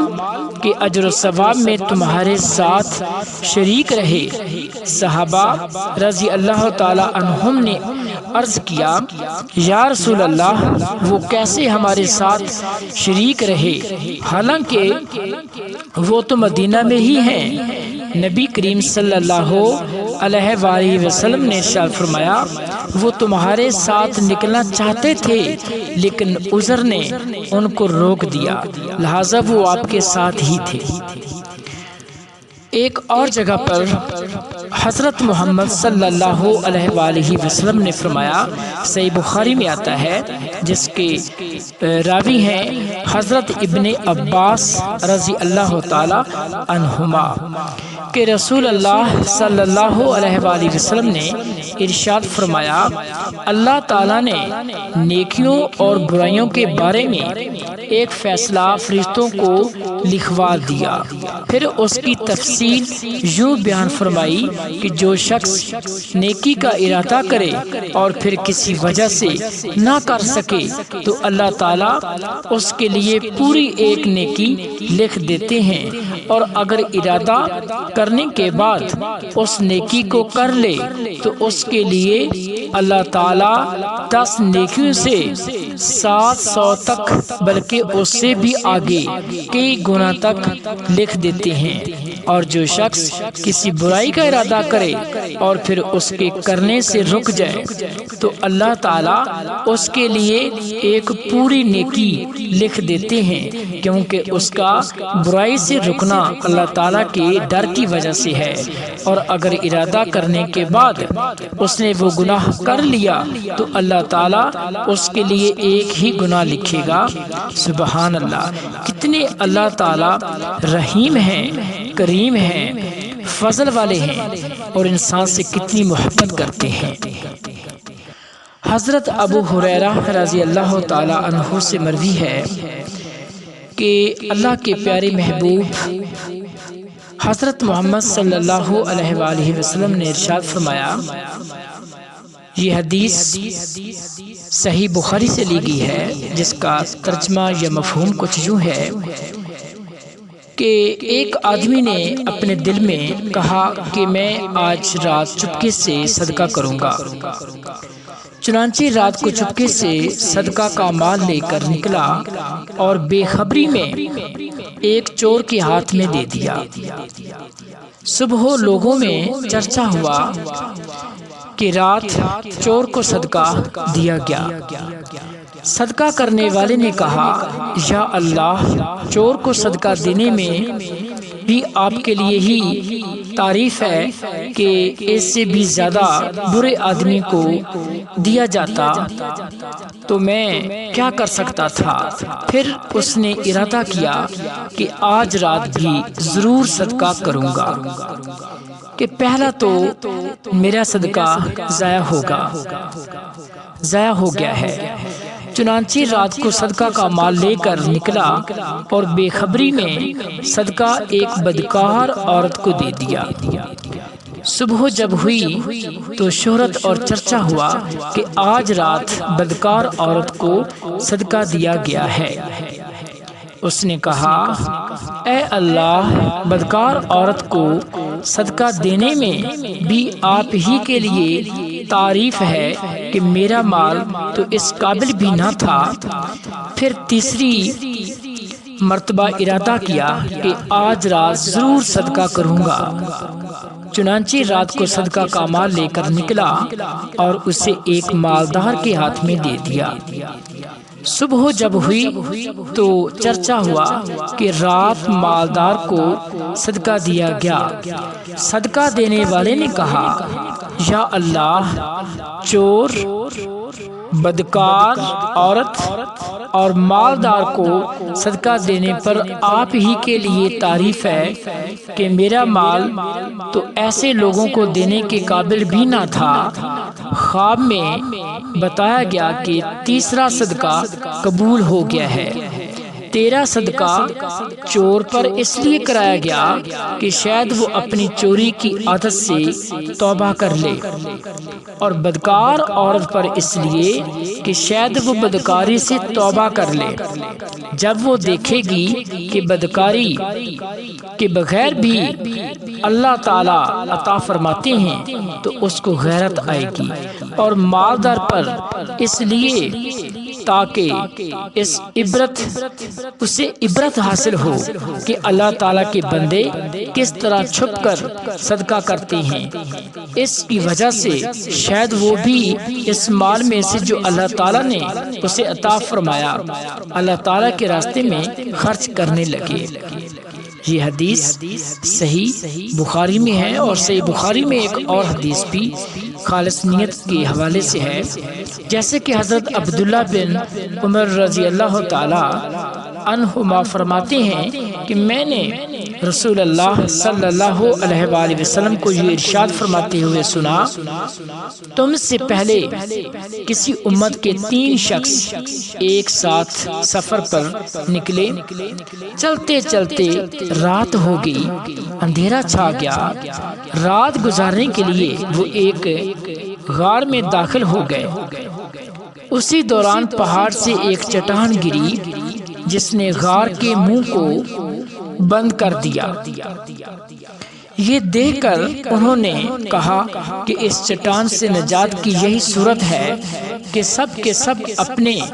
اعمال صالح کے ذریعہ اللہ تعالیٰ سے دعا کریں۔ چنانچہ انہوں نے اپنے اپنے عمل کے واسطے سے دعائیں کی۔ ان میں سے ایک نے کہا، یا اللہ، آپ جانتے ہیں کہ میرے ماں باپ بہت بوڑھے ہیں، میں اہل و عیال اور غلاموں کو ان سے پہلے دودھ نہیں پلاتا تھا۔ ایک دن ایک چیز کی تلاش میں دور نکل گیا، جب واپس لوٹ کر آیا تو والدین سو چکے تھے، پھر بھی میں نے ان کے لیے شام کا دودھ دوہا اور اسے پیالے میں لے کر ان کی خدمت میں حاضر ہوا تو دیکھا کہ وہ اس وقت بھی سو رہے ہیں۔ میں نے ان کو جگانا پسند نہیں کیا اور ان سے پہلے اہل و عیال یا غلاموں کو دودھ پلانا بھی گوارا نہ کیا۔ میں دودھ کا پیالہ ہاتھ میں لیے ان کے سرہانے کھڑا ان کے جاگنے کا انتظار کرتا رہا،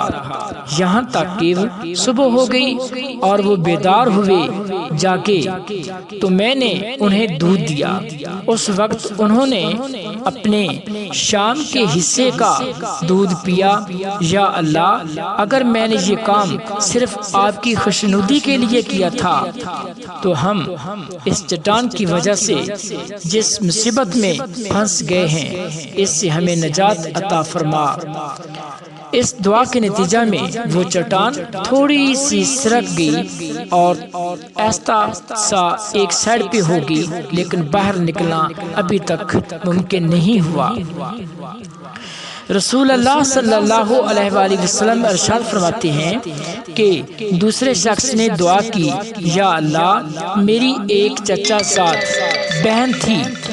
جو مجھے سب سے زیادہ محبوب تھی۔ میں نے ایک مرتبہ اس سے اپنی نفسانی خواہش پوری کرنے کا ارادہ کیا، لیکن وہ آمادہ نہیں ہوئی، یہاں تک کہ میں ایک وقت آیا کہ قحط سالی نے اسے میرے پاس آنے پر مجبور کر دیا۔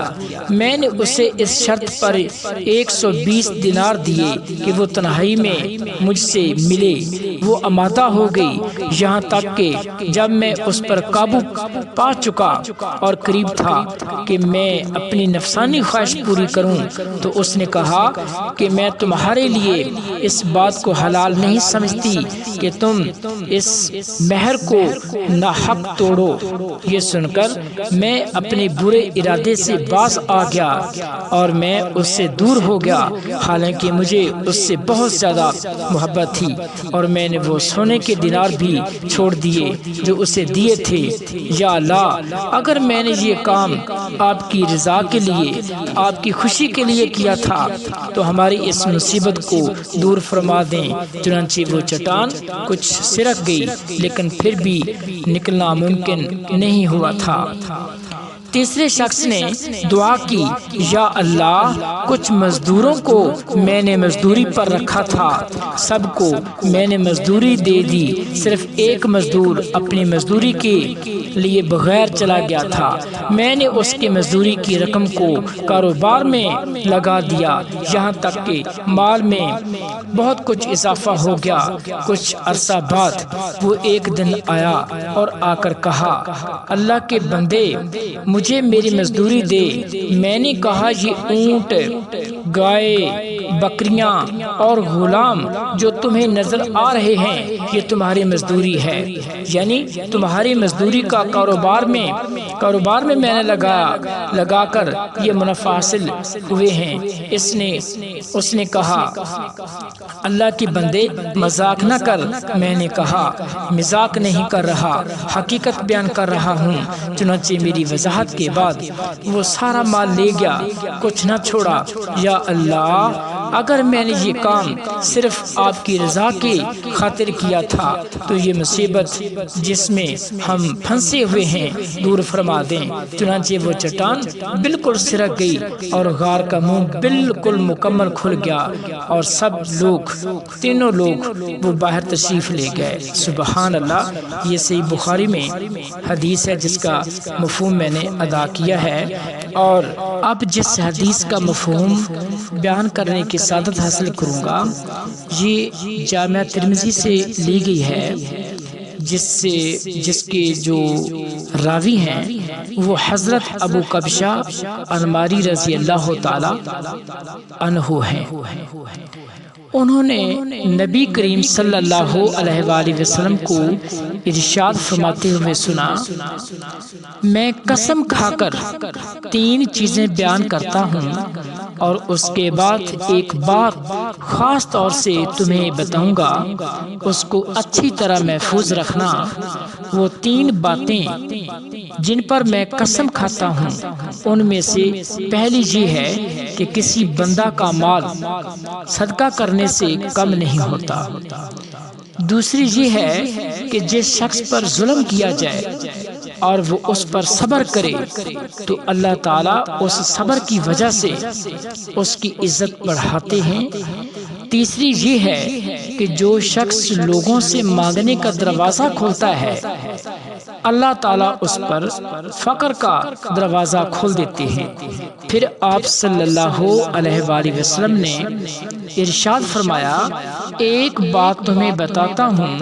اسے یاد رکھو اور کبھی نہ بھولنا۔ دنیا میں 4 قسم کے لوگ ہوتے ہیں۔ ایک وہ شخص جس کو اللہ تعالیٰ نے مال اور علم عطا فرمایا ہو، وہ اپنے علم کی وجہ سے اپنے مال کے بارے میں اللہ تعالیٰ سے ڈرتا ہے کہ اس کی مرضی کے خلاف خرچ نہیں کرتا بلکہ صلہ رحمی میں خرچ کرتا ہے، اور یہ بھی جانتا ہے کہ اس مال میں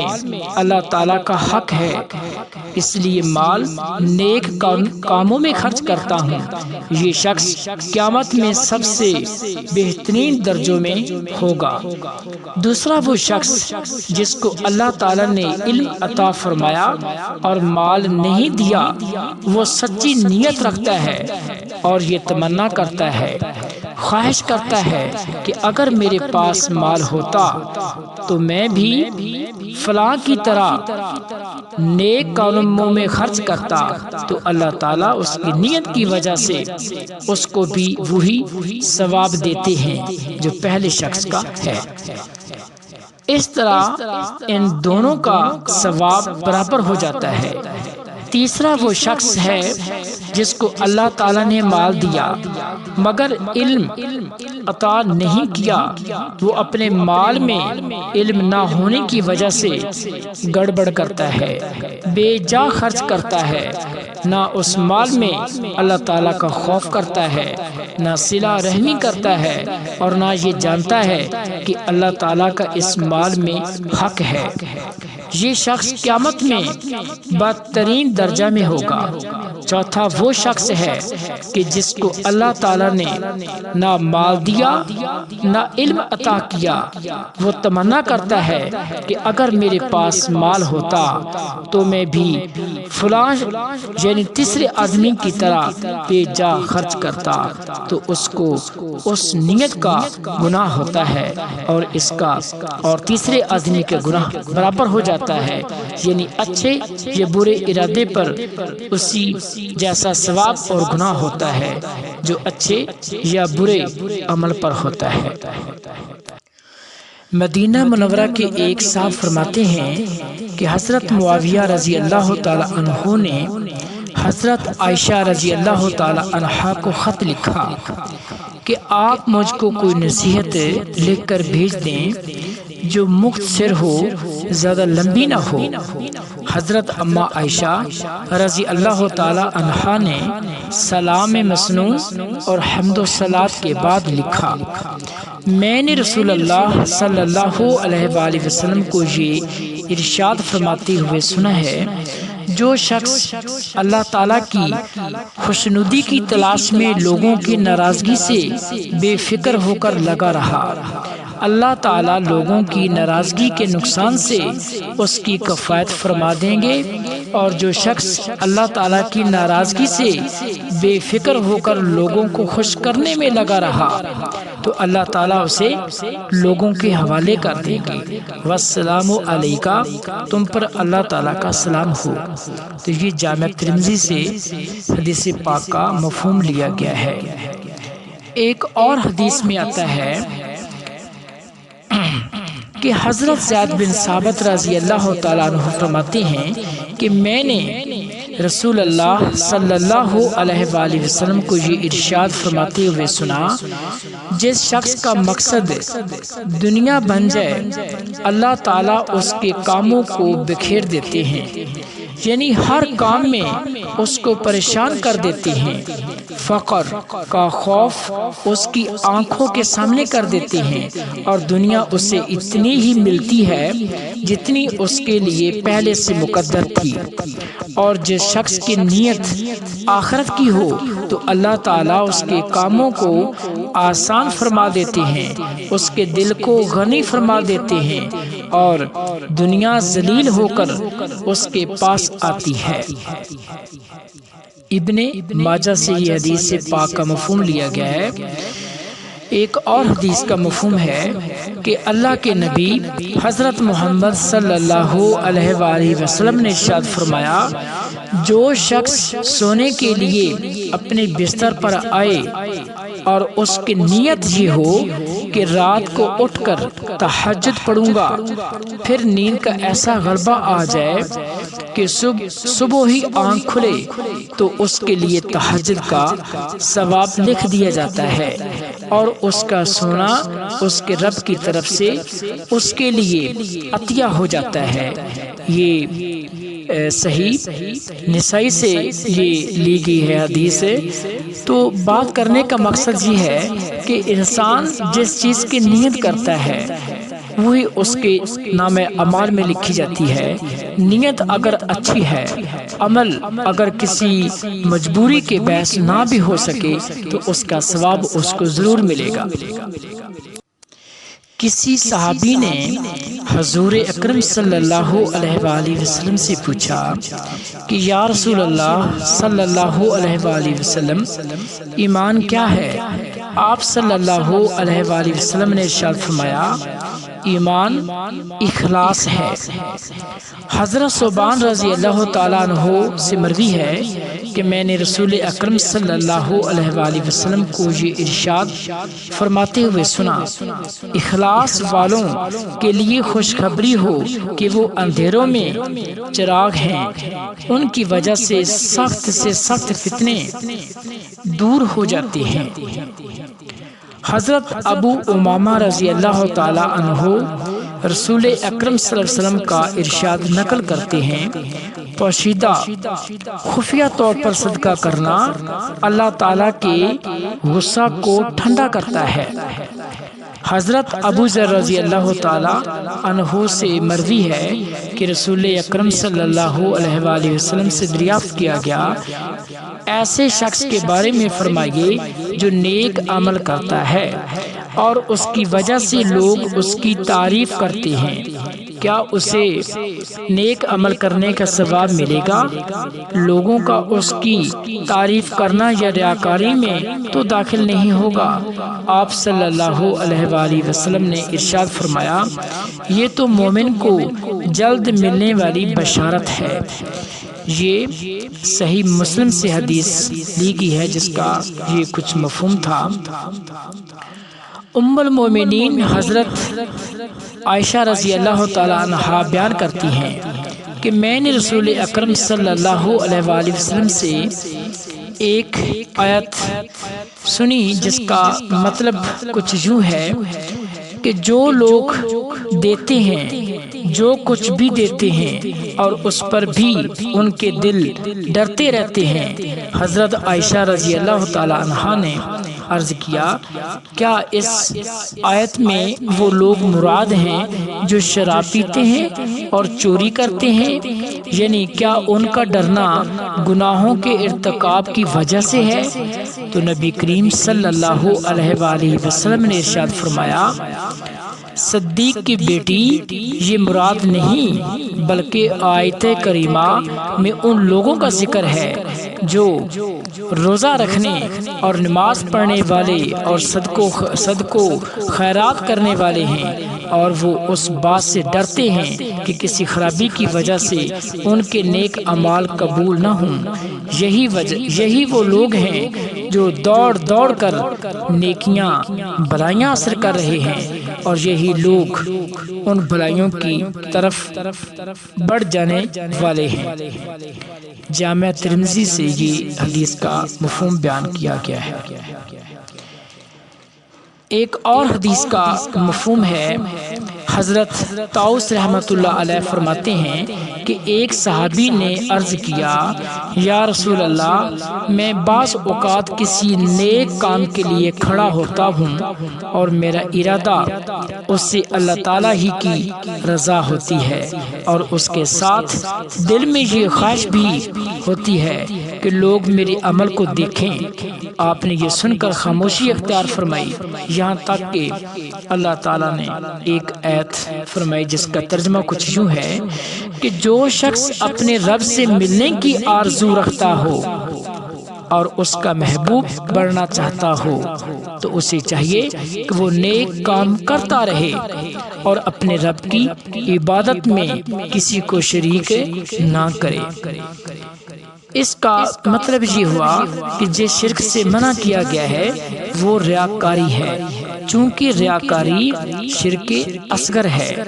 اور اس بات سے بھی منع کیا گیا ہے کہ عمل اگرچہ اللہ تعالیٰ ہی کے لیے ہو مگر اس کے ساتھ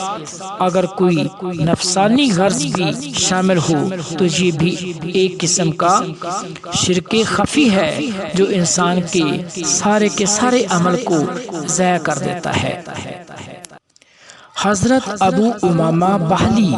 رضی اللہ تعالی عنہ سے مروی ہے کہ نبی اکرم صلی اللہ علیہ وآلہ وسلم نے ارشاد فرمایا کہ اللہ تعالیٰ اعمال میں سے صرف اسی عمل کو قبول فرماتے ہیں جو خالص انہی کے لیے ہو اور اس میں صرف اللہ تعالیٰ ہی کی خوشنودی مقصود ہو۔ اللہ تعالیٰ پاک ہے اور پاکیزہ چیزوں کو پسند فرماتے ہیں۔ اللہ تعالیٰ یہ گوارا کبھی نہیں کرتے کہ میری عبادت میں ریاکاری ہو یا شرک ہو۔ حضرت سعد رضی اللہ تعالیٰ عنہ سے مروی ہے کہ نبی کریم صلی اللہ علیہ وآلہ وسلم نے ارشاد فرمایا، اللہ تعالیٰ اس امت کی مدد اس کی قابلیت اور صلاحیت کی بنیاد پر نہیں فرماتے، بلکہ کمزور اور خستہ حال لوگوں کی دعاؤں، نمازوں اور ان کے اخلاص کی وجہ سے فرماتے ہیں۔ سبحان اللہ۔ ایک اور حدیث کا مفہوم ہے، حضرت زید بن ثابت رضی اللہ تعالیٰ عنہ سے مروی ہے کہ اللہ تعالیٰ کے پیارے محبوب حضرت محمد صلی اللہ علیہ وآلہ وسلم نے ارشاد فرمایا، 3 عادتیں ایسی ہیں کہ ان کی وجہ سے مومن کا دل کینہ، خیانت اور ہر قسم کی برائی سے پاک رہتا ہے۔ نمبر 1، اللہ تعالیٰ کی رضامندی اور خوشنودی کے لیے کوئی عمل کرتا ہے۔ نمبر 2، حاکموں کی خیر خواہی کرنا، بھلائی کرنا۔ اور نمبر 3، مسلمانوں کی جماعت کے ساتھ چمٹے رہنا، کیونکہ جماعت کے ساتھ رہنے والوں کو جماعت کے لوگوں کی دعائیں ہر طرف سے گھیرے رہتی ہیں، جن کی وجہ سے شیطان کے شر سے حفاظت رہتی ہے۔ حضرت سعد رضی اللہ تعالی عنہ فرماتے ہیں کہ میں نے رسول اللہ صلی اللہ علیہ وآلہ وسلم کو یہ ارشاد فرماتے ہوئے سنا کہ اللہ تعالیٰ پرہیزگار مخلوق سے بے نیاز گمنام بندے کو پسند فرماتے ہیں۔ یہ حدیث کا مفہوم جو میں نے ادا کیا ہے، یہ صحیح مسلم میں یہ حدیث شامل ہے۔ اور حضرت ابو سعید خدری رضی اللہ تعالیٰ عنہ فرماتے ہیں کہ حضرت محمد صلی اللہ علیہ وآلہ وسلم نے ارشاد فرمایا، اگر کوئی شخص ایسی چٹان کے اندر بیٹھ کر جس میں نہ کوئی دروازہ ہو، نہ کوئی سوراخ ہو، کوئی بھی عمل کرے تو وہ لوگوں پر ظاہر ہو کر رہے گا، چاہے وہ عمل اچھا ہو یا برا۔ یعنی کہ جب ہر قسم کا عمل خود ظاہر ہو کر رہے گا تو پھر دینی عمل میں لگنے والے کو ریاکاری کی نیت کر کے اپنا عمل برباد کرنے سے کیا فائدہ، اور کسی برے کو اپنی برائی کے چھپانے سے کیا فائدہ، دونوں کی شہرت ہو کر رہے گی۔ حضرت مان بن یزید رضی اللہ تعالی عنہما فرماتے ہیں کہ میرے والد صاحب حضرت یزید رضی اللہ تعالی عنہ نے کچھ دینار صدقہ کے نیت سے نکالے اور انہیں مسجد میں ایک آدمی کے پاس رکھ آئے تاکہ وہ آدمی کسی ضرورت مند کو دے دے۔ میں مسجد میں آیا اور میں ضرورت مند تھا، اس لیے میں نے اس آدمی سے وہ دینار لے لیے اور گھر لے آیا۔ والد صاحب نے فرمایا، اللہ تعالیٰ کی قسم، تمہیں تو دینے کا میں نے ارادہ نہیں کیا تھا۔ میں اپنے والد کو نبی کریم صلی اللہ علیہ وسلم کی خدمت میں لے آیا اور یہ معاملہ آپ صلی اللہ علیہ وآلہ وسلم کے سامنے پیش کر دیا۔ آپ صلی اللہ علیہ وآلہ وسلم نے فرمایا، اے یزید، جو تم نے صدقہ کی نیت کی تھی اس کا ثواب تمہیں مل گیا، اور مان جو تم نے لے لیا وہ تمہارا ہو گیا، تم اسے اپنے استعمال میں لا سکتے ہو۔ یہ حدیث صحیح بخاری میں شامل ہے۔ سبحان اللہ۔ مطلب یہ ہوا کہ جو بندے کی نیت ہوگی وہ اس کو ثواب مل کر رہے گا۔ حضرت جابر رضی اللہ تعالیٰ عنہ سے روایت ہے کہ حضرت محمد صلی اللہ علیہ وآلہ وسلم نے ارشاد فرمایا، علم 2 طرح کا ہوتا ہے، ایک وہ علم ہے جو دل میں اتر جائے، وہی علم نافع ہے، یعنی کہ نفع دینے والا ہے، اور دوسرا وہ علم ہے جو صرف زبان پر ہو یعنی کہ عمل اور اخلاص سے خالی ہو تو وہ اللہ تعالیٰ کی طرف سے انسان کے خلاف اس کے مجرم ہونے کی دلیل ہے، یعنی کہ یہ علم الزام دے گا کہ جاننے کے باوجود عمل کیوں نہیں کیا۔ حضرت عقبہ بن عامر رضی اللہ تعالیٰ عنہ فرماتے ہیں کہ رسول اللہ صلی اللہ علیہ وآلہ وسلم تشریف لائے، ہم لوگ صفہ میں بیٹھے ہوئے تھے۔ آپ صلی اللہ علیہ وآلہ وسلم نے ارشاد فرمایا، تم میں سے کون شخص اس کو پسند کرتا ہے کہ روزانہ صبح بازار پتحان یا عقیق میں جائے اور 2 عمدہ اونٹنیاں بغیر کسی گناہ مثلا چوری وغیرہ اور بغیر قطع رحمی کے لیے لے آئے؟ ہم نے عرض کیا، یا رسول اللہ صلی اللہ علیہ وآلہ وسلم، اس کو تو ہم میں سے ہر شخص پسند کرے گا۔ رسول اللہ صلی اللہ علیہ وآلہ وسلم نے ارشاد فرمایا، تمہارا صبح کے وقت مسجد میں جا کر قرآن پاک کی 2 آیتوں کو سیکھنا یا پڑھنا یعنی کہ تلاوت کرنا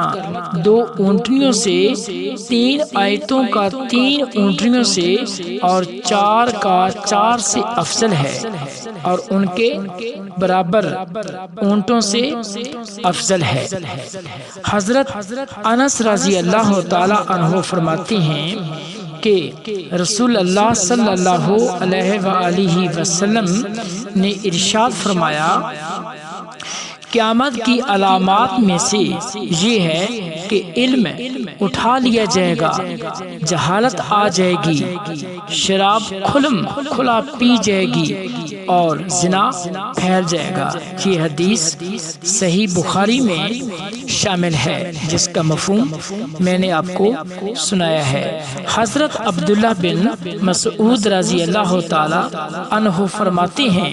کہ رسول اللہ صلی اللہ علیہ وآلہ وسلم نے ارشاد فرمایا، جب اللہ تعالی کسی بندہ کے ساتھ بھلائی کا ارادہ فرماتے ہیں تو اسے دین کی سمجھ عطا فرماتے ہیں، دین کا علم عطا فرماتے ہیں اور صحیح بات اس کے دل میں ڈالتے ہیں۔ ایک اور جگہ پر حضور اکرم صلی اللہ علیہ وآلہ وسلم نے فرمایا، غور سے سنو، دنیا اور دنیا میں جو کچھ ہے وہ اللہ تعالیٰ کی رحمت سے دور ہے، البتہ اللہ تعالیٰ کا ذکر اور وہ چیزیں جو اللہ تعالیٰ سے قریب کریں یعنی نیک عمل اور عالم اور طالب علم کی، یہ سب چیزیں اللہ تعالیٰ کی رحمت سے دور نہیں۔ اس کے راوی حضرت ابو ہریرہ رضی اللہ تعالی عنہ ہیں۔ حضرت ابو امامہ بہلی رضی اللہ تعالی عنہ سے مروی ہے کہ رسول اکرم صلی اللہ علیہ وآلہ وسلم کے سامنے 2 آدمیوں کا ذکر کیا گیا، جن میں سے ایک عابد تھا اور دوسرا عالم تھا۔ رسول اکرم صلی اللہ علیہ وآلہ وسلم نے ارشاد فرمایا، عالم کی فضیلت عابد پر ایسی ہے جیسے میری فضیلت تم میں سے ایک معمولی شخص پر ہے۔ اس کے بعد نبی کریم صلی اللہ علیہ وآلہ وسلم نے ارشاد فرمایا، لوگوں کو بھلائی سکھلانے والے اور اللہ تعالی، ان کے فرشتے، آسمان اور زمین کی تمام مخلوقات، یہاں تک کہ چیونٹی اپنے بل میں اور مچھلی پانی میں اپنے اپنے انداز میں رحمت بھیجتی اور دعائیں کرتی ہیں۔ صحیح مسلم میں ایک حدیث ہے جس کا مفہوم کچھ یوں ہے، علم کے حوالے سے، کہ حضرت عمر بن خطاب رضی اللہ تعالی عنہ فرماتے ہیں کہ ایک دن ہم رسول اکرم صلی اللہ علیہ وآلہ وسلم کی خدمت میں بیٹھے ہوئے تھے کہ اچانک ایک شخص آیا جس کا لباس انتہائی سفید اور بال گہرے سیاہ تھے۔ نہ اس کی حالت سے سفر کے آثار ظاہر ہوتے تھے کہ یہ انسان سفر کر کے آیا ہے، سفر کرنے کی کوئی علامات نہیں دکھائی دیتی تھی کہ جس سے سمجھا جاتا ہے کہ یہ کوئی مسافر شخص ہے، اور نہ ہم میں سے کوئی اس کو پہچانتا تھا نہ جانتا تھا، جس سے یہ ظاہر ہوتا ہے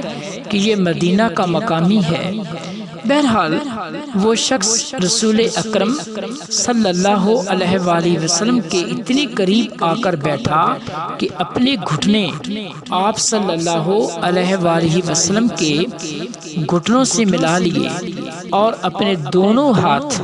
اپنی دونوں رانوں پر رکھ لیے۔ اس کے بعد اس نے عرض کیا، اے محمد صلی اللہ علیہ وآلہ وسلم، مجھے بتائیے کہ اسلام کیا ہے؟ رسول اللہ صلی اللہ علیہ وآلہ وسلم نے ارشاد فرمایا، اسلام کے ارکان میں سے یہ ہے کہ تم دل و جان سے، زبان سے یہ گواہی دو کہ اللہ تعالیٰ کے سوا کوئی ذات عبادت و بندگی کے لائق نہیں، اور محمد صلی اللہ علیہ وآلہ وسلم اللہ تعالیٰ کے رسول ہیں۔ نماز ادا کرو، رمضان کے روزے رکھو، اور اگر بیت اللہ کے حج کی طاقت رکھتے ہو، استطاعت رکھتے ہو تو حج کرو۔ یہ سن کر اس شخص نے کہا، آپ نے سچ فرمایا۔ دیکھیں، یہ بات قابل غور ہے کہ وہ خود سوال کرتا ہے اور جواب کی تصدیق بھی ساتھ کر دیتا ہے۔ حضرت عمر رضی اللہ تعالی عنہ فرماتے ہیں، ہمیں اس شخص پر تعجب ہوا، حیرانگی ہوئی کہ سوال بھی کرتا ہے، گویا کہ یہ جانتا بھی کچھ نہیں، اور پھر جواب سن کر تصدیق بھی کرتا ہے جیسے پہلے ہی جانتا ہو۔ پھر اس شخص نے عرض کیا، مجھے بتائیے کہ ایمان کیا ہے؟ آپ صلی اللہ علیہ وآلہ وسلم نے ارشاد فرمایا، ایمان یہ ہے کہ تم اللہ تعالیٰ کو، ان کے فرشتوں کو، ان کی کتابوں کو، ان کے رسولوں کو اور قیامت کے دن کو دل سے مانو اور اچھی بری تقدیر پر یقین رکھو۔ اس شخص نے عرض کیا، آپ نے سچ فرمایا۔ پھر اس شخص نے عرض کیا، مجھے بتائیے کہ احسان کیا ہوتا ہے؟ آپ صلی اللہ علیہ وآلہ وسلم نے ارشاد فرمایا، احسان یہ ہے کہ تم اللہ تعالیٰ کی عبادت اور بندگی اس طرح کرو گویا اللہ تعالیٰ کو دیکھ رہے ہو، اور اگر یہ کیفیت نصیب نہ ہو تو پھر اتنا تو دھیان میں رکھو کہ اللہ تعالیٰ تمہیں دیکھ رہے ہیں۔ پھر اس شخص نے عرض کیا، مجھے قیامت کے بارے میں بتائیے کہ کب آئے گی؟ آپ صلی اللہ علیہ وآلہ وسلم نے ارشاد فرمایا، اس بارے میں جواب دینے والا سوال کرنے والے سے زیادہ نہیں جانتا، یعنی اس بارے میں میرا علم تم سے زیادہ نہیں۔ اس شخص نے عرض کیا، پھر مجھے اس کی کچھ نشانیاں ہی بتا دیجیے گا۔ آپ صلی اللہ علیہ وآلہ وسلم نے ارشاد فرمایا، اس کی ایک نشانی تو یہ ہے کہ باندی اپنی مالکہ کو جنے گی، اور دوسری نشانی یہ ہے کہ تم دیکھو گے کہ جن کے پاؤں میں جوتا اور جسم پر کپڑا نہیں ہے، فقیر ہیں، بکریاں چرانے والے ہیں، وہ بڑی بڑی عمارتیں بنانے میں ایک دوسرے پر بازی لے جانے کی کوشش کریں گے۔ حضرت عمر رضی اللہ تعالی عنہ فرماتے ہیں، پھر وہ شخص چلا گیا، میں نے کچھ دیر توقف کیا اور آنے والے شخص کے بارے میں دریافت نہیں کیا۔ پھر آپ صلی اللہ علیہ وسلم نے خود ہی مجھ سے پوچھا، اے عمر، جانتے ہو یہ سوالات کرنے والا شخص کون تھا؟ میں نے عرض کیا، اللہ تعالی اور ان کے رسول صلی اللہ علیہ وآلہ وسلم ہی زیادہ جانتے ہیں۔ رسول اللہ صلی اللہ علیہ وآلہ وسلم نے ارشاد فرمایا، یہ حضرت جبرائیل علیہ السلام تھے جو انسانی شکل میں آئے تھے تمہارے پاس تمہارا دین سکھانے کے لیے آئے تھے۔